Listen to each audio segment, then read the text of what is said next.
আসসালামু আলাইকুম শিক্ষার্থী বন্ধুরা, কেমন আছো তোমরা সবাই? অন্যরকম পাঠশালার সেট এবং ফাংশন সিরিজের সপ্তম লেকচারে তোমাদের সবাইকে স্বাগত। আজকে আমাদের আলোচ্য টপিক হচ্ছে ক্রমজোড় এবং কার্টেসীয় গুণজ। তাহলে চলো আমরা শুরু করে দেই। প্রথমে আমরা চলে আসি ক্রমজোড়ের আইডিয়া নিয়ে, বাট এটা নিয়ে এক্সপ্লেন করার পূর্বে প্রথমে একটা ডায়াগ্রামের মাধ্যমে তোমাদের ব্যাখ্যা করার চেষ্টা করি, তাহলে আশা করি তোমাদের ক্লিয়ার হবে। ধরো এখানে আমি একটা সেটের ছবি আঁকলাম, এখানে আরেকটা আঁকলাম। ধরো আমি দুইটা সেট নিচ্ছি যার জ্যামিতিক ইন্টারপ্রিটেশন হচ্ছে অনেকটা এরকম। আমি প্রথমটা সেটের নাম দিলাম হচ্ছে এ, দুই নাম্বার যে সেট তার নাম দিলাম হচ্ছে বি। এবার তাদের ভিতরে আমি কিছু উপাদানকে সেট করলাম। যেমন ধরো এ সেটের ভিতরে আমি উপাদানগুলো সেট করলাম, তিনটা উপাদান এ, বি এবং সি। এবং বি সেটের ভিতরে আমি উপাদান প্রকাশ করলাম 1, 2 এবং 3। ওকে, এবার আমি তাদের মধ্যে এমন একটা কন্ডিশন প্রোভাইড করলাম যে হ্যাঁ, আমি প্রত্যেকটা সেট থেকে একটা করে উপাদান নিব এবং তারা জোড়া আকারে থাকবে, এমনভাবে যে আমার প্রথম যে উপাদানটা, অর্থাৎ প্রথম যে জোড়াটা, সেখানে প্রথমটা হবে আমার এ এর উপাদান এবং পরেরটা হবে আমার বি এর উপাদান। সিমিলারলি দ্বিতীয় যে জোড়াটা হবে, সেখানে প্রথমটা হবে আমার এ এর উপাদান এবং দ্বিতীয়টা হবে আমার বি এর উপাদান। এবং ফাইনালি তৃতীয় যে জোড়াটা, সেটা হচ্ছে প্রথমটা আমার এ এর উপাদান, দ্বিতীয়টা হচ্ছে আমার বি এর উপাদান। এইভাবে যদি আমি দুইটা সেটের অন্তর্ভুক্ত উপাদানগুলোর মধ্যে তাদের পজিশনকে নির্দিষ্ট করে দিয়ে যদি আমরা কিছু জোড়ায় জোড়ায় উপাদান তৈরি করি, তাহলে সেইটাকে আমরা বলি আসলে ক্রমজোড়। তো দেখো ডেফিনেশনে আমাকে কি বলা হচ্ছে, যে এক জোড়া উপাদানের মধ্যে কোনটা প্রথম অবস্থানে আর কোনটা দ্বিতীয় অবস্থানে থাকবে তা নির্দিষ্ট করে জোড়া আকারে প্রকাশকে ক্রমজোড় বলা হয়। যেটা বললাম, আমি কিন্তু এখানে নির্দিষ্ট করে দিয়েছি যে যতগুলো জোড়া আমি তৈরি করব তার প্রথম উপাদানগুলো অবশ্যই এ সেট থেকে এবং দ্বিতীয় উপাদানগুলো অবশ্যই বি সেট থেকে হতে হবে, তাই তো? তো এখন ক্রমজোড়ের উদাহরণ তো আমি দিয়ে দিলাম। নিচের লাইনটা পড়ো, যে যদি কোনো ক্রমজোড়ের প্রথম উপাদান বা পদ এক্স এবং দ্বিতীয় উপাদান বা পদ ওয়াই হয়, তাহলে ক্রমজোড়টিকে ফার্স্ট ব্র্যাকেট এক্স কমা ওয়াই এইভাবে প্রকাশ করা হয়। তো দুইটা ক্রমজোড় তখনই সমান হবে যদি তাদের পারস্পরিক দুইটা উপাদান একে অপরের সমান হয়। ওকে, তো সেটা নিয়ে একটু পরে আসতেছি। প্রথমে আমি ক্রমজোড়গুলো কিভাবে লেখে এটা নিয়ে একটু ডিসকাস করি। দেখো এখানে যে জোড়াটা আমরা তৈরি করলাম, এটাকে যদি আমি এখন ক্রমজোড়ের আকৃতিতে লিখে প্রকাশ করতে চাই, তাহলে জিনিসটা হবে অনেকটা এরকম। আমি আগে তিনটা অ্যারো দিয়ে দেই, এই একটা অ্যারো, এখানে একটা, এইখানে একটা। ওকে, প্রথম যে ক্রমজোড়টা হবে সেটা হচ্ছে আমার A1, দ্বিতীয় ক্রমজোড় যেটা হবে সেটা হচ্ছে আমার B2, তৃতীয় যে ক্রমজোড় সেটা হচ্ছে আমার C3। ওকে, এবং এখানে কিন্তু আমার প্রথম অবস্থান এবং দ্বিতীয় অবস্থানটা নির্দিষ্ট। কিভাবে? খুবই সহজেই এটা অবজার্ভ করা যায় যে আমার এখানে প্রথম উপাদানটা হচ্ছে এ থেকে, এখানেও প্রথম উপাদানটা হচ্ছে এ থেকে, এবং এই জায়গাতেও প্রথম উপাদানটা হচ্ছে আমার এ সেট থেকে। পক্ষান্তরে আমরা যদি খেয়াল করি, তাহলে এখানে আমার দ্বিতীয় উপাদান হচ্ছে বি সেট থেকে, এখানেও বি সেট থেকে, এবং এখানেও হচ্ছে আমার বি সেট থেকে। তার মানে তুমি যদি এখন ভালো করে এই ক্রমজোড়গুলোকে একটু খেয়াল করো, তাহলে আসলে কি দেখতে পাও?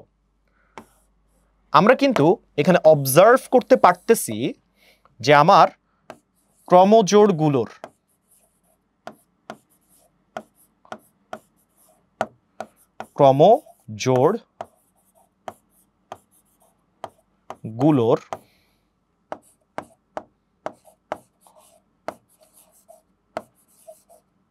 প্রথম উপাদান এ সেট থেকে আসবে এবং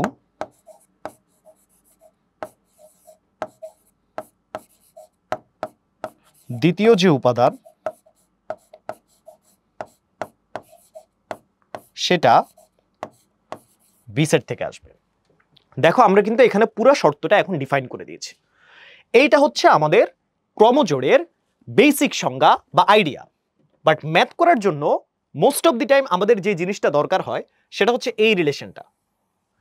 যে দুইটা ক্রমজোড় পারস্পরিক সমান হবে যদি তাদের প্রথম উপাদানগুলো পরস্পরের সমান হয় এবং দ্বিতীয় উপাদানগুলো পরস্পরের সমান হয়। তার মানে ধরো আমার কাছে এরকম একটা জিনিস থাকলো, এটাকে যদি আমি একটু ব্যাখ্যা করি বা একটা এক্সাম্পলের মাধ্যমে দেখাই। ধরো আমার কাছে দুইটা ক্রমজোড় আছে, যে এক্স ওয়াই আর 2 3, এবং আমি বললাম যে তারা হচ্ছে পরস্পর সমান। পরস্পর সমান মানে এখানে প্রথম যে দুইটা উপাদান তারা পরস্পর সমান হতে হবে, অর্থাৎ এক্স এর মান হইতে হবে 2, এবং দ্বিতীয় উপাদানগুলো পরস্পর সমান যেহেতু হতে হবে, তার মানে ওয়াই এর মান হবে হচ্ছে 3। এই সিম্পল রিলেশনটাকে ব্যবহার করার মাধ্যমে কিন্তু নানাভাবে ম্যাথ আসতে পারে, যেটা আমরা এখনই প্র্যাকটিস করব। তো এখন ক্রমজোড়কে যেভাবে আমি ডিফাইন করলাম, আশা করি তোমরা ক্রমজোড়ের আইডিয়াটা নিয়ে ক্লিয়ার হয়েছো। যদি ক্লিয়ার হয়ে থাকো তাহলে আমরা পরের ম্যাথে চলে যাই। দেখো, প্রথমেই কিন্তু সেই রিলেশনটাকে ব্যবহার করেই আমাদের ম্যাথ দেওয়া হয়েছে, এবং ক্রমজোড় থেকে মোস্ট অফ দ্য টাইম ম্যাথটা আসলে এভাবেই আসে, যদি রিটেন ম্যাথ আসে আর কি। তাহলে চলো আমরা এটা শুরু করি। দেখো, এখানে বলা হচ্ছে একটা ক্রমজোড় আরেকটা ক্রমজোড় হলে এক্স ওয়াই নির্ণয় করো। বেসিক্যালি আমরা দুইটা সমীকরণ পাবো। তো প্রথমে আমরা ক্রমজোড়ের রিলেশন থেকে কি দেখতে পাচ্ছি, যেহেতু তারা সমান, তার মানে তাদের প্রথম দুইটা উপাদানও সমান, অর্থাৎ x/2 প্লাস y/3 এর মান হচ্ছে 1 এর সমান। আবার সিমিলারলি এটাকে আমি 1 নম্বর সমীকরণ দিলাম, যেহেতু আমাকে এখানে সমীকরণ সলভ করতে হবে। পাশাপাশি x/3 প্লাস y/2 এটাও হচ্ছে আমার 1 এর সমান, মানে দ্বিতীয় উপাদানগুলোও কিন্তু পরস্পর সমান হতে হবে। তার মানে এখান থেকে আমরা এই সম্পর্কটা পাচ্ছি, এটাকে আমরা 2 নম্বর সমীকরণ দ্বারা প্রকাশ করতে পারি। এইবার আমরা হচ্ছে 1 নম্বর সমীকরণকেও 6 দিয়ে গুণ করলাম। গুণ করার মাধ্যমে আমাদের ভগ্নাংশ ফরম্যাটটা চলে যাবে। আমরা এখানে পাবো হচ্ছে 3x plus 2y equal to 6। আবার 2কেও যদি আমরা 6 দিয়ে গুণ করি, আমরা পাচ্ছি 2x plus 3y equal to 6। তাহলে এইটাকে আমি বললাম সমীকরণ নাম্বার 3, এবং এইটাকে আমি বললাম সমীকরণ নাম্বার 4। এইবার হচ্ছে আমাদের সলভ করার পালা। আমরা কিন্তু আমাদের বেসিক ইকুয়েশন ফরম্যাটে জিনিসটাকে নিয়ে এসেছি অলরেডি। তাহলে এইবার আমি যেটা করব সেটা হচ্ছে 1কে 2 দ্বারা গুণ করে এবং 2কে 3 দ্বারা গুণ করে আমার 1-এর 2 গুণ থেকে বিয়োগ দিয়ে দিব। তাহলে দেখি এবার আমাদের সমীকরণটার চেহারা কেমন দাঁড়ায়। যেহেতু আমি 3কে এটা 3 হবে, 3কে 2 দ্বারা গুণ করছি, এবং আচ্ছা এটাকে আমি একটু আবার লিখি। আমরা এখানে 3কে 2 দ্বারা গুণ করব এবং তার থেকে বিয়োগ করব কি, তার থেকে বিয়োগ করব হচ্ছে আমরা 4 × 3। এতে করে আমরা কি পাচ্ছি? এতে করে আমরা পাচ্ছি যে এখানে আসবে আমাদের 6x প্লাস 2 দ্বারা গুণ করছি যেহেতু 4y ইকুয়াল টু 12। আর তার থেকে আমরা মাইনাস করব কি, এখানে 6x আসবে প্লাস 9y ইকুয়াল টু 3 6 18। এটাকে তো মাইনাস করতে হবে, তাই এটার সামনে আমরা একটা মাইনাস চিহ্ন দিয়ে দিলাম।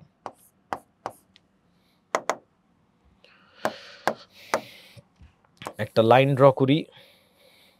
হ্যাঁ, তাহলে এবার আমরা কি পাচ্ছি, আমাদের এই পোরশনটা কাটা চলে গেল, মানে এক্সটা পুরোপুরি বাদ হয়ে গেল। এখানে রয়ে গেল হচ্ছে -5y, যেটা হচ্ছে আমার -6 এর সমান। তার মানে এখান থেকে আমরা দেখতে পাচ্ছি যে y এর মান হচ্ছে আসলে 6/5। তাহলে একটা মান আমরা পেয়ে গেলাম, y এর মানটা আমরা পেয়ে গেলাম। এবার হচ্ছে আমাদের x এর মান বের করার পালা, যেটা যে কোনো একটাতে বসাইলেই হয়। আমরা যদি এই y এর মানটাকেই আবার টেনে এনে 3-এর মধ্যে বসাই, তাহলে দেখি ব্যাপারটা কি হয়। তাহলে ব্যাপারটা হয়, আচ্ছা এটাকে এইভাবে লিখি। হ্যাঁ, y ইকুয়াল টু আমরা পেয়েছিলাম 6/5। তাহলে এটাকে যদি 3-এর মধ্যে বসাই তাহলে জিনিসটা হয় 3x, কারণ x এর মান আমরা এখনো জানি না, তারপর 2 ইন্টু 6/5 ইকুয়াল টু 6। তাহলে কত হচ্ছে? এটা হচ্ছে আমাদের 3x প্লাস 12/5 ইকুয়াল টু 6। তার মানে হচ্ছে 3x ইকুয়াল টু 6 মাইনাস 12/5। এবার যদি আমরা একটু বিয়োগ করি তাহলে আমার 5 থাকলো, 5 6 30 মাইনাস হচ্ছে 12, এখানে থাকলো হচ্ছে আমার 18/5। তো এবার জাস্ট 3 দিয়ে ডিভাইড করে দিলেই হয়ে যাচ্ছে। x এর মান হচ্ছে 18/5 ইন্টু 1/3, কাটাকাটি করলে এখানে আসে 6, তার মানে x এর মান হচ্ছে 6/5। ওকে, আমরা আসলে কি পেলাম? আমরা হচ্ছে x এবং y এর মান পেলাম, যেটা হচ্ছে মিউচুয়ালি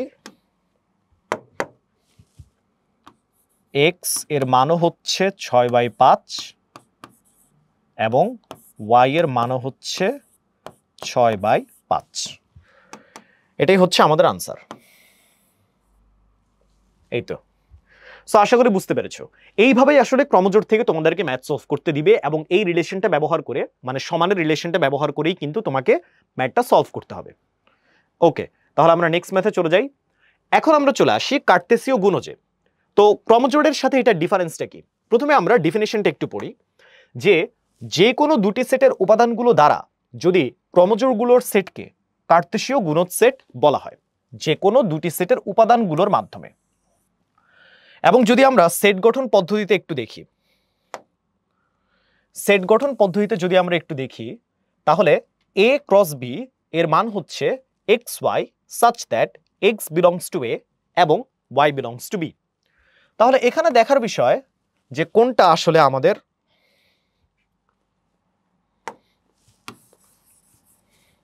এক মিনিট, a ক্রস b যে xy such that x belongs to a এবং y belongs to b, যেখানে a ক্রস b কে বলা হয় a ক্রস b। ওকে, এই জিনিসটা আমরা একটু সামনেই দেখব। তোমাদের সুবিধার জন্য এখানে কিন্তু আমরা ডিরেক্টলি একটা চিত্র ইনপুট দিয়ে রাখছি। তাহলে চলো এই জিনিসটা কার্তেসীয় গুণজটা আমরা একটু বোঝার চেষ্টা করি। কার্তেসীয় গুণজ মানে হচ্ছে তুমি যে কোনো একটা সেটকে নির্দিষ্ট করো, ধরো আমরা এ সেটকে নিচ্ছি, যে আমরা এ সেটের প্রতিটা উপাদানকে কনসিডার করব। এ সেটের এক একটা উপাদান নিয়ে আমরা বি সেটের সবগুলো উপাদানের সাথে এক একটা করে ক্রমজোড় তৈরি করব। মানে ব্যাপারটা হচ্ছে অনেকটা এরকম যে ধরো আমি এখানে এ সেট থেকে 2কে বাছাই করলাম। 2কে যদি বাছাই করি তাহলে তার সাথে আমরা ক্রমজোড় গঠন করব এখানে এ এর সাথে, তারপর হচ্ছে আমরা বি এর সাথেও ক্রমজোড় তৈরি করব, পাশাপাশি ওকে একটু হ্যাঁ এটা হইল, আর ফাইনালি পাশাপাশি আমরা থার্ড যেটা করব, আমরা কিন্তু সি এর সাথেও একটা ক্রমজোড় তৈরি করব। হইল। তো এখন আমরা 2 এর সাথে যেসব ক্রমজোড়গুলো তৈরি করব সেটা কিন্তু আমরা পেয়ে গেলাম। এইবার আমরা 3কে নিলাম।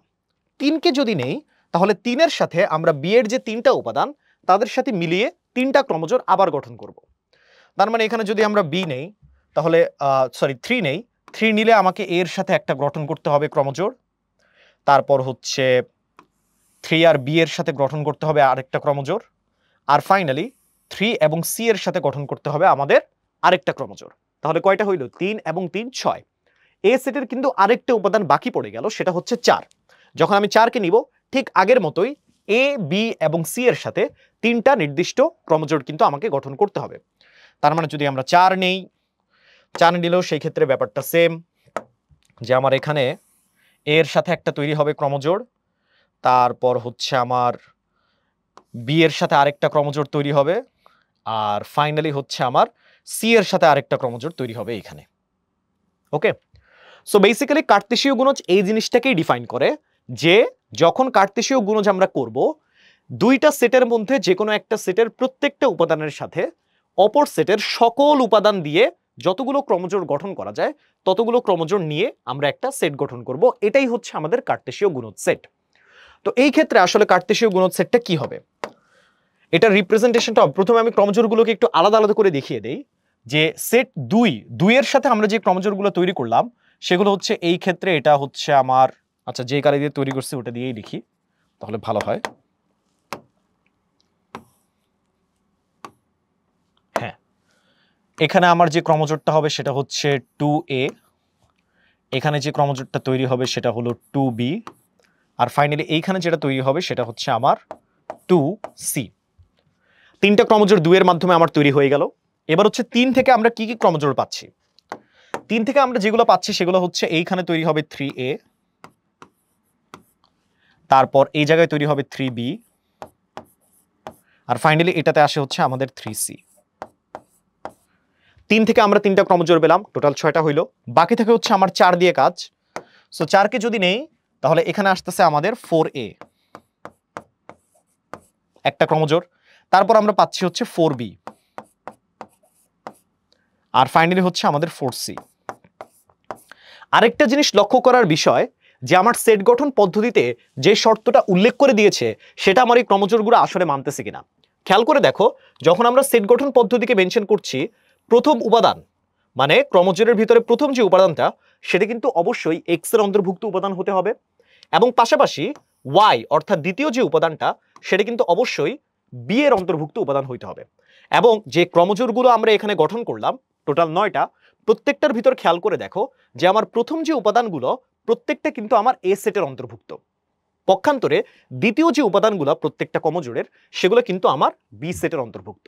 তার মানে আমাদের রিকোয়ার্ড শর্ত ফিল আপ করে যেই যে ক্রমজোড়গুলো গঠন করা দরকার আমরা কিন্তু সবগুলো তৈরি করে ফেলেছি। এখন যেটা করতে হবে, এই সবগুলো ক্রমজোড়কে দিয়ে আমরা একটা সেট গঠন করব, তাহলেই কিন্তু আমরা এ এবং বি সেটের কার্টেসীয় গুণজ সেট পেয়ে যাচ্ছি। তাহলে যদি আমরা এবার সেট গঠন করি তাহলে জিনিসটা কিরকম হবে? সেট গঠন করলে জিনিসটা হবে অনেকটা এরকম, এ ক্রস বি ইকুয়ালস টু,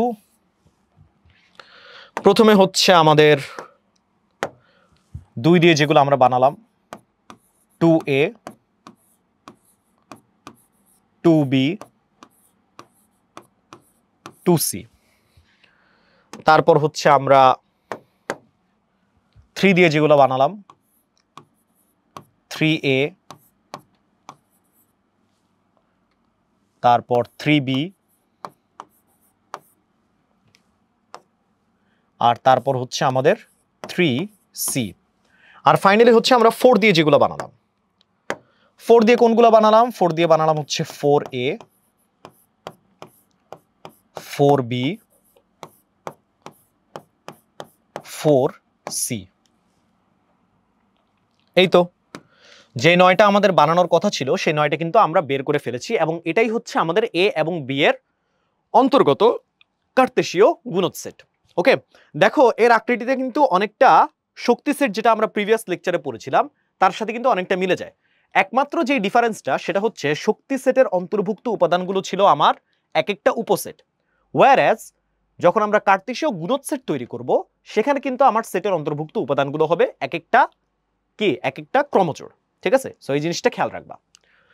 ওকে, তাহলে এই আইডিয়া যদি ক্লিয়ার হয় তাহলে আমরা এটা নিয়ে ম্যাথ করব এখন। যে দেখো আমার এখানে দুইটা সেট ডিফাইন করা, যে p = 1 2 3 আর q = 3 4, এবং পাশাপাশি r বলা আছে যেটা আমার p এবং q এর ছেদ সেট। সেই ক্ষেত্রে p ক্রস r এবং r ক্রস q বের করো। তো ঠিক আছে, আমার প্রথম কাজটা হবে r এর মানটা বের করা। তাহলে চলো আগে আমরা r এর মানটা বের করে নিয়ে আসি। আমরা একটু কমন এলিমেন্টগুলো খেয়াল করি, কারণ যখন আমরা ছেদ সেট নিয়ে কথাবার্তা বলছি আমার কিন্তু শুধুমাত্র দুইটা সেটের অন্তর্ভুক্ত সাধারণ উপাদানগুলো নিয়েই সেট তৈরি করতে হবে। দেখতে পাচ্ছি সাধারণ উপাদান আছে পি আর কিউ এর মধ্যে মাত্র একটা, যেটা হলো 3। তো তার মানে আর সেটটা কি হবে? আর সেটটা হবে শুধুমাত্র 3 দিয়ে গঠিত একটা সেট। তালিকা পদ্ধতিতে আর = 3। তো ঠিক আছে, আমরা আর পেয়ে গেলাম।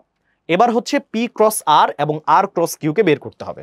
তা আমি তোমাদের একটু ভিজুয়াল রিপ্রেজেন্টেশন করে দেখাই।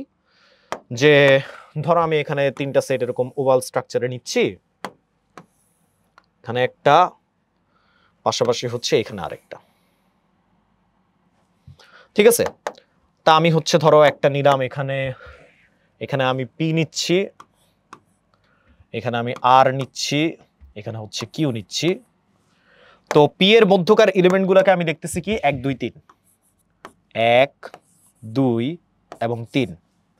আর এর এলিমেন্ট ছিল শুধুমাত্র 3, আর যদি আমরা কিউ এর দিকে তাকাই তাহলে সেখানে ছিল দুইটা উপাদান, একটা হচ্ছে 3 আর একটা হলো 4।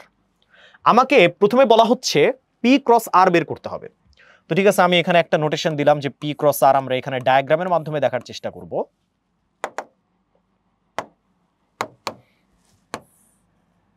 ওকে, তাহলে এবার খেয়াল করো, আমরা ক্রমজোরকে যেভাবে ডায়াগ্রামের মাধ্যমে দেখিয়েছিলাম এখানেও সেভাবেই দেখাবো। প্রথমে আমরা পি সেটটাকে, পি সেট না, আমরা ধরো আর সেটটাকে একটা কনস্ট্যান্ট ধরে নেই। আর সেটের ভিতরে যেহেতু একটা এলিমেন্ট আছে খালি 3, তো তার মানে কি 3 এর সাথে 1, 3 এর সাথে 2, 3 এর সাথে 3, তিনটা মিলে 3টা ক্রমজোর কিন্তু আমার এখানে তৈরি হবে। তো এটাকে যদি আমি একটু অ্যারো হেড দিয়ে দেখাই, যে দেখো এই যে 1 এর সাথে 3 একটা ক্রমজোর তৈরি হবে, 2 এর সাথে 3 আরেকটা তৈরি হবে, এবং 3 এর সাথে 3 আরেকটা তৈরি হবে। এবং এইখানে একটা জিনিস লক্ষণীয়, যে এখানে কিন্তু অর্ডারটা খুবই ইম্পর্টেন্ট, যে আমার কোন সেটটা ক্রসের পূর্বে আছে এবং কোন সেটটা ঠিক ক্রসের পরে আছে। প্রশ্নের দিকে যদি খেয়াল করো তাহলে পি ক্রস আরে কিন্তু পি জিনিসটা আগে এবং আর জিনিসটা পরে। তার মানে এটাকে যদি আমি সেট গঠন পদ্ধতিতে একটু দেখাই তাহলে এটা হবে P cross R is equal to ক্রমজোড় এক্স ওয়াই সাচ দ্যাট ক্রসের পূর্বে যেটা সেটা হবে আমার প্রথম উপাদান এক্স বিলংস টু পি, এবং ক্রসের পরে সেটা হচ্ছে আমার দ্বিতীয় উপাদান ওয়াই বিলংস টু আর। ঠিক আছে, সো ক্রসের পূর্বে কোন সেট আছে এবং ক্রসের পরে কোন সেট আছে এটা কিন্তু খেয়াল রাখা খুবই ইম্পর্টেন্ট। তো ঠিক আছে, যেহেতু আমরা সামনে কোনটা হবে পিছে কোনটা হবে দেখে ফেললাম, তার মানে আমাদের কিন্তু এখান থেকে ক্রমজোড় বের করা সম্ভব। প্রথমে যেহেতু পি থাকবে তার মানে এখানে আমার একটা ক্রমজোড় হচ্ছে 1 এবং 3, 2 নাম্বারটা হচ্ছে 2 এবং 3, 3 নাম্বারটা হচ্ছে 3 এবং 3। খেয়াল করে দেখো প্রত্যেকটার প্রথম এলিমেন্ট হচ্ছে পি এর সদস্য এবং দ্বিতীয় যে এলিমেন্ট সবগুলো কিন্তু আর এর সদস্য। তার মানে আমার যেই কার্তেসীয় গুণজ সেট এখানে তৈরি হবে সেটা হচ্ছে এরকম, এটা হবে কত 1 3 2 3 এবং 3 3 ক্রমজোড়গুলো দ্বারা গঠিত একটি সেট। ওকে, এভাবে কিন্তু আমরা পি ক্রস আরটা পেয়ে গেলাম। এবার হচ্ছে আমাদের আর ক্রস কিউ বের করার পালা।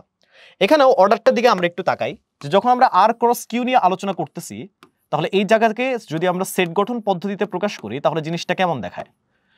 আর ক্রস কিউ মানে হচ্ছে যেই ক্রমজোড়গুলো আমরা এখানে বিবেচনা করব সেটের ভিতরে তার প্রথম উপাদান হবে আমার আর সেটের অন্তর্ভুক্ত, এবং দ্বিতীয় যে উপাদান সেটা হচ্ছে আমার কিউ সেটের অন্তর্ভুক্ত। ঠিক আছে, তার মানে প্রথম উপাদানটা হবে আমার আর সেটের ভিতরে এবং দ্বিতীয় উপাদানটা হবে আমার কিউ সেটের ভিতরে। তাহলে ঠিক আছে, আমরা দেখতে পাচ্ছি যে যদি আমরা এখানে 3কেই কনস্ট্যান্ট ধরি তাহলে 3 এর সাথেই 3 একটা সম্ভব, 3 এর সাথে 4 আরেকটা সম্ভব। ঠিক আছে, আমরা এখানে 3 এর সাথে 3 লাগাইলাম, 3 এর সাথে 4 আরেকটা লাগাইলাম। তো কি কি ক্রমজোড় হয়? ক্রমজোড়গুলো আমরা পাচ্ছি যে আর কে সামনে রেখে প্রথমে 3 তারপর কিউ অর্থাৎ 3, আর এখানে আর কে সামনে রাখলে প্রথমে হচ্ছে 3 আর তারপর হচ্ছে আমাদের 4। ওকে, এই জিনিসটা আমরা ডিফাইন করতেছি আর ক্রস কিউ এর জন্য চিত্রের মাধ্যমে।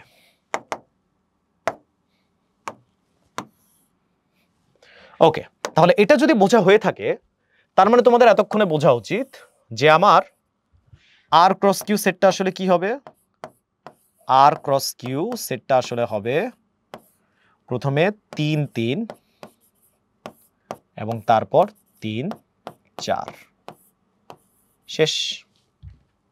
তো দেখো আমরা কিন্তু খুব সহজে পি ক্রস আর এবং আর ক্রস কিউটা বের করে ফেললাম। তো এইভাবে তোমাকে ক্রমটার দিকে একটু খেয়াল রাখতে হবে যে আমার ক্রসের পূর্বে কোন সেটটা এবং ক্রসের পরে কোন সেটটা, এবং পাশাপাশি তোমার যতগুলো কম্বিনেশন এখানে সম্ভব ক্রমজোড় বানানোর ক্ষেত্রে সবগুলো কিন্তু শর্ত অনুযায়ী বানিয়ে তারপর সেটা দিয়ে সেট গঠন করলেই তোমরা সুন্দর মতো তোমাদের কার্তেসীয় গুণজ সেটটা পেয়ে যাচ্ছ। তাহলে আমরা আমাদের দুইটা অ্যান্সারকে একটু মার্ক করে রাখি কষ্ট করে। এটা হচ্ছে একটা অ্যান্সার যেটা হলো পি ক্রস আর, আর তারপর এইটা হচ্ছে আরেকটা অ্যান্সার যেটা হচ্ছে আর ক্রস কিউ। ওকে, সো আশা করি বোঝা গেল। এরপর আমরা আমাদের নেক্সট ম্যাথে চলে যাই। একটা এমসিকিউ, যে দেখো এ আর বি দুইটা সেট দেওয়া, এখন এ ক্রস বি এর ক্ষেত্রে উপাদান সংখ্যা কয়টা। তো চলো এটাও আমরা ডায়াগ্রামের মাধ্যমে কিন্তু খুব সহজেই ব্যাখ্যা করে ফেলতে পারি। এ একটা নিলাম এবং সেখান থেকে এ আরেকটা নিলাম। ওকে, এটা হচ্ছে আমার এ এবং এটা হচ্ছে আমার বি। তো উপাদানগুলো লিখি আমি 2 4 6 এবং এখানে 1 3 5। দেখো এখানে বলা হচ্ছে এ ক্রস বি, তার মানে আমার যে প্রথম উপাদানটা সেটা হচ্ছে এ সেটের অন্তর্ভুক্ত এবং দ্বিতীয় উপাদানটা সেটা হচ্ছে বি সেটের অন্তর্ভুক্ত। তো তার মানে কি এখানে কি কি কম্বিনেশন সম্ভব? তুমি যদি এ সেট থেকে শুধু 2 কে বাছাই করো তাহলে সেখান থেকে কিন্তু 3টা ক্রমজোড় পসিবল। এখানে একটা, এখানে একটা এবং এই জায়গাতে একটা। আবার যদি তুমি এখানে 4 কে ক্যালকুলেট করো তাহলে এখান থেকেও কিন্তু 3টা ক্রমজোড় সম্ভব, 1 দিয়ে, 3 দিয়ে এবং 5 কে দিয়ে। আর পাশাপাশি তুমি যদি 6 নাও সেক্ষেত্রে কিন্তু তুমি আরো 3টা পাচ্ছ, এই একটা এবং এখানে একটা। তাহলে দেখো আমরা টোটাল কয়টা পাচ্ছি? এই যে 1 2 3 4 5 6 7 8 9, টোটাল কিন্তু আমরা 9টা ক্রমজোড় সমৃদ্ধ একটা সেটকে পেয়ে যাচ্ছি। তো তোমাদের এখন প্রশ্ন হতে পারে যে ভাইয়া এই জিনিসটা যদি এমসিকিউতে দেয় তাহলে তো না লিখলে আমরা বুঝতে পারবো না যে আসলে কয়টা উপাদান আছে। আসলে কিন্তু না লিখেই এটা বোঝা সম্ভব। কার্তেসীয় গুণজ সেটের যখন তোমরা উপাদান সংখ্যা বের করতে যাবা তখন সিম্পলি যেটা করবা যে তোমার প্রথম সেটের উপাদান সংখ্যা এর সাথে দ্বিতীয় সেটের উপাদান সংখ্যাকে সোজা সাপটা গুণ দিয়ে দিবা। গুণ দিলে তুমি যে গুণফলটা পাবা সেটাই হচ্ছে তোমার কার্তেসীয় গুণজ সেটের উপাদান সংখ্যার সমান। তার মানে এই ক্ষেত্রে দেখো আমরা এখানে উপাদান সংখ্যা কয়টা পাইছিলাম? 9টা। এখানে যখন আমরা উপাদান সংখ্যাগুলোকে গুণ করব 3 × 3, এখানেও কিন্তু আমরা রেজাল্ট পাচ্ছি আসলে 9টা। তো তার মানে এটা একটা ওয়ে এমসিকিউতে ব্যবহার করার জন্য, একটা শর্টকাট ওয়ে যে কিভাবে তুমি সহজেই উপাদান সংখ্যাকে গুণ করার মাধ্যমে কার্তেসীয় গুণজ সেটের উপাদান সংখ্যাকে ডিটারমাইন করে ফেলতে পারো। তো এটা তোমরা অ্যাপ্লাই করতে পারো এমসিকিউতে, কিন্তু কখনোই এটা কিন্তু রিটেন গাণিতিক সমস্যার সমাধানে ব্যবহার করা যাবে না, এটা খেয়াল রেখো। তো যেহেতু আমরা দেখতে পাচ্ছি আমাদের উপাদান সংখ্যা 9, তার মানে আমাদের এখানে কারেক্ট অ্যান্সার কোনটা হবে? অপশন সি, 9 হচ্ছে আমাদের কারেক্ট অ্যান্সার। ওকে, আশা করি এটা বোঝা গেল। তারপর আমরা আসি আবারও ওই ক্রমজোড়ের সমতা রিলেটেড ম্যাথ, যে x - 1 y + 2 আর ওইদিকে y - 2 2x + 1 হলে x এবং y এর মান নির্ণয় করতে হবে। ঠিক আছে, আমরা এটাকেও সমীকরণের মতো করেই সলভ করব, কারণ এছাড়া সলভ করার উপায়ও নেই। তো ঠিক আছে, আমাদের প্রথম রিলেশন অনুযায়ী x - 1 হচ্ছে y - 2 এর সমান। কেন? কারণ আমাদের প্রথম উপাদান দুইটা ক্রমজোড়ের সমান হইতে হবে। তো এটাকে যদি আমি একটু গুছায় লিখি তাহলে এটা হয় অনেকটা এরকম, y কে এদিকে নিয়ে আসি তাহলে মাইনাস হয়, আর 1 কে ওইদিকে নিয়ে গেলে একটা প্লাস হয়। তো তার মানে এটা -1 থাকে। এটাকে আমি সমীকরণ নাম্বার 1 ধরে নিলাম।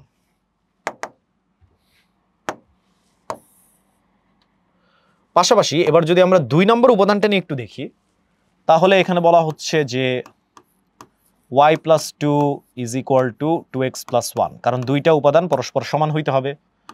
এটাকেও যদি আমি একটু সাজাই লিখি তাহলে 2x - 1 - y কে এদিকে নিয়ে আসলাম, তাহলে এটা হচ্ছে আমার 1 এর সমান। এটাকে আমি ধরলাম ইকুয়েশন নাম্বার 2। 1 এর সমান না? হ্যাঁ, 1 এর সমান। ঠিক আছে, এইবার আমি যেটা করব সেটা হচ্ছে আমি ইকুয়েশন 2 থেকে ইকুয়েশন 1 এর ডাবল করে সেটা বিয়োগ করে দেব। এটা কিন্তু আমি পূর্বের যে ম্যাথটা করলাম সেটাও হচ্ছে তোমার এলিমিনেশন মেথডে করা, বাট তোমরা চাইলে হচ্ছে এটাও এলিমিনেশন মেথডেই করতেছি, তোমরা চাইলে কিন্তু প্রতিস্থাপন পদ্ধতিও ব্যবহার করতে পারো। এখানে আমি অপনয়ন পদ্ধতি ব্যবহার করতেছি আর কি বেসিক্যালি। তো ঠিক আছে, এখানে হচ্ছে আমি যদি 2 লিখি, এখন 2 ইকুয়েশনটা কি ছিল? 2x - y, যেটা হচ্ছে আমার 1 এর সমান, এবং তার থেকে আমি যেটা করব 1 কে 2 দিয়ে গুণ করব, তাহলে এখানেও একটা 2x আসতেছে, এখানে একটা 2y আসবে, আর ওইদিকে আসবে হচ্ছে আমাদের -2। ঠিক আছে, এখন আমাদের কাজ যেটা সেটা হচ্ছে বিয়োগ করে দেওয়া। একটা লাইন দিয়ে হচ্ছে বিয়োগ করি। তো বিয়োগ করলে আমরা দেখতে পাচ্ছি এখানে সাইন পরিবর্তন হয়ে যাবে, এখানে মাইনাস, এখানে প্লাস, আর এই জায়গাতেও হচ্ছে আমার প্লাস থাকবে। তো এখানে আমি দেখতে পাচ্ছি যে আমার 2x আর 2x কাটা চলে যায়, আর এখানে শুধু একটা y পড়ে থাকে, এবং এখানে আমি মান পাচ্ছি, এটার মান হলো আমাদের 3। তো দেখো y এর মান কিন্তু আমরা সোজা পেয়ে গেছি। এইবার হচ্ছে আমাদের x এর মান বের করার পালা। x কে তুমি চাইলে 2 এ বসাইতে পারো, একে বসাইতে পারো, যে কোনো একটা থেকে কিন্তু এক্স এর ভ্যালু বের করা সম্ভব। তো আমার মন চাচ্ছে যে আমি এখানে একের ভিতরে বসাবো। তো একের ভিতরে যদি বসাই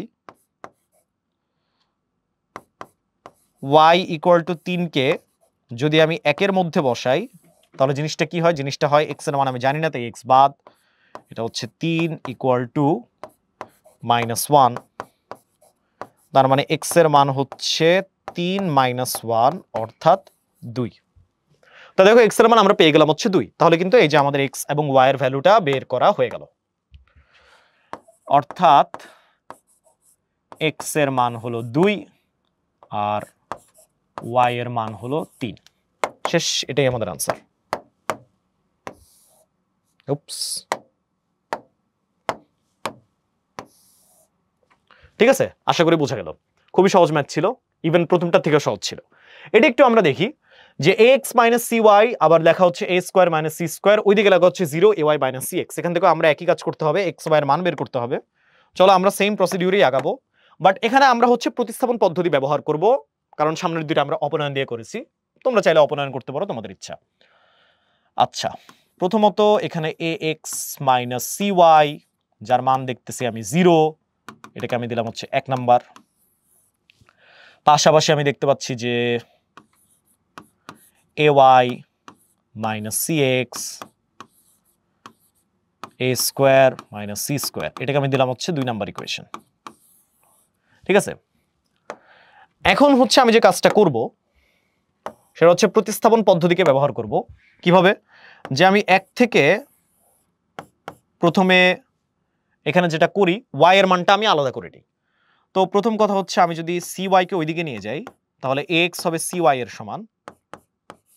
তো তার মানে y এর যে মান সেটা হবে আসলে ax বাই c এর সমান। এটাকে আমি ধরলাম হচ্ছে ইকুয়েশন নাম্বার 3। ঠিক আছে, এখন ইকুয়েশন নাম্বার 3টাকে আমি ইকুয়েশন নাম্বার 2 এর ভিতরে ঢুকাবো। তো ঠিক আছে, আমি যদি এখন ইকুয়েশন নাম্বার 3 কে নিয়ে গিয়ে ইকুয়েশন নাম্বার 2 এর ভিতরে বসাই তাহলে কি পাচ্ছি? তাহলে পাচ্ছি প্রথমত যে a²x, হ্যাঁ a²x c minus cx equal to a² minus c²। ঠিক আছে, এবার হচ্ছে এই পাশে একটা বিয়োগ আছে দেখতেছি, ভগ্নাংশের বিয়োগ, তো এটা আমরা করে ফেলি। c হইলে এখানে a²x আর এদিকে হচ্ছে আমার c²x equal to a² minus c²। দেখতে পাচ্ছি আমার x কে কিন্তু কমন যায়, তো x কে যদি কমন যায় x বাই c আমরা এখানে রাখি, কমন যায় হচ্ছে আসলে আমার a² মাইনাস c² এবং ওদিকেও আমার আরেকটা a² মাইনাস c² কিন্তু আছে। তো তার মানে এই দুটোকে আমরা কেটে দিতে পারি, রাইট? কেটে যদি দেই তাহলে আমরা দেখতে পাচ্ছি যে x বাই c এর মান হলো অ্যাকচুয়ালি 1, যেখান থেকে বলা যায় যে x এর মান আসলে c। ঠিক আছে, এই তো আমরা x এর মান বের করে ফেললাম। এবার হচ্ছে আমাদের y এর মান বের করার পালা। তো x এর মানটাকে তুমি যে কোনো একটা সমীকরণের ভিতরে বসাও, তুমি কিন্তু y এর মান পেয়ে যাবা। তো ঠিক আছে, আমি যদি 1 এর ভিতরেই বসাই, যে let's say x equal to c, এই জিনিসটাকে আমি যদি এখন 1 এর মধ্যে বসাই তাহলে জিনিসটা হবে যে ac মাইনাস cy এর মান হলো 0,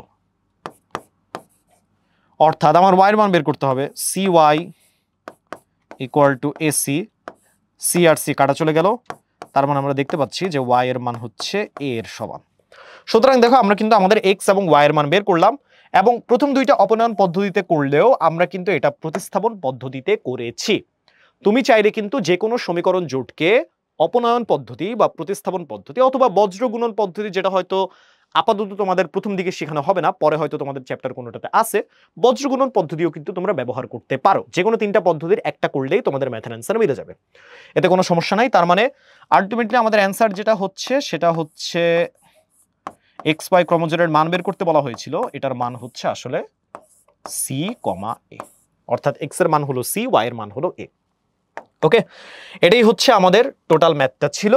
আশা করি বুঝতে পেরেছো, ইন্টারেস্টিং একটা ম্যাথ, কারণ সবগুলোই হচ্ছে চলক দিয়ে করতে হয়।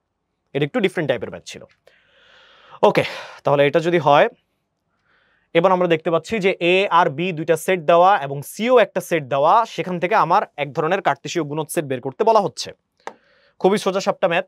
প্রথমত আমাকে হচ্ছে যেটা করতে হবে, যেহেতু এখানে ছেদ সেটের কথা উল্লেখ আছে এ ছেদ বি, তো আগে ছেদ সেটটা আমরা বের করে ফেলি। ছেদ সেটটা বের করা খুবই সহজ। কমন উপাদানগুলোকে আমাদের খুঁজে বের করতে হবে। এ আর বি এর দিকে তাকায় যদি আমরা দেখি তাহলে দেখতে পাচ্ছি 4 5 4 5, এরা দুইজন হচ্ছে কমন উপাদান। তো কমন উপাদানগুলো দিয়ে আমরা এখন ছেদ সেটটা গঠন করে ফেলতে পারি। সেটা হচ্ছে এ ইন্টারসেকশন বি, এবং এইটা হবে আমাদের শুধু 4 এবং 5। ঠিক আছে, এখন যেহেতু আমাকে কার্তেশীয় গুণজ সেট বের করতে বলা হচ্ছে, আমি এখানে আর ডায়াগ্রাম আঁকাবো না। তোমরা কিন্তু খুব ইজিলি এখানে রিলেট করতে পারবা যে কোনো একটা উপাদানের যে কোনো একটা সেট থেকে একটা উপাদান নাও, আর পরের সেটের প্রত্যেকটা উপাদানের সাথে একটা করে তুমি কি বলে ক্রমজোড় তৈরি করো। এক্ষেত্রে অর্ডার যেহেতু ইম্পর্টেন্ট, সেই সূত্রে এখানে বলে রাখি যে আমার কার্তেশীয় গুণজের প্রথম যে উপাদানটা সেটা অবশ্যই আমার ছেদ সেটের অন্তর্ভুক্ত হবে, এবং দ্বিতীয় যে উপাদানটা, যেহেতু সি হচ্ছে আমার ক্রসের পরে, সেটা অবশ্যই সি সেটের অন্তর্ভুক্ত হবে। তার মানে কি কি কম্বিনেশন এখানে সম্ভব? এখানে কম্বিনেশন সম্ভব হচ্ছে তুমি যদি 4 নাও তাহলে যে 4 এর সাথে x, 4 এর সাথে y সম্ভব। আবার যদি তুমি 5 নাও তখন 5 এর সাথে x আর 5 এর সাথে y সম্ভব। এটা ডায়াগ্রাম দিয়ে আশা করি দেখানোর প্রয়োজন নাই, এতক্ষণে তোমাদের বুঝে যাওয়ার কথা। ওকে, তাহলে আমাদের আসলে অ্যান্সারটা কি হবে এটা এক লাইনেই এখন করা যাচ্ছে। আমি যদি এখন লিখি a intersection of b cross c, সেটটাও একটু কষ্ট করে লিখে দেই, 4 5 এবং xy এর মধ্যে কার্তেশীয় গুণজ সেট, যেটা হচ্ছে অ্যাকচুয়ালি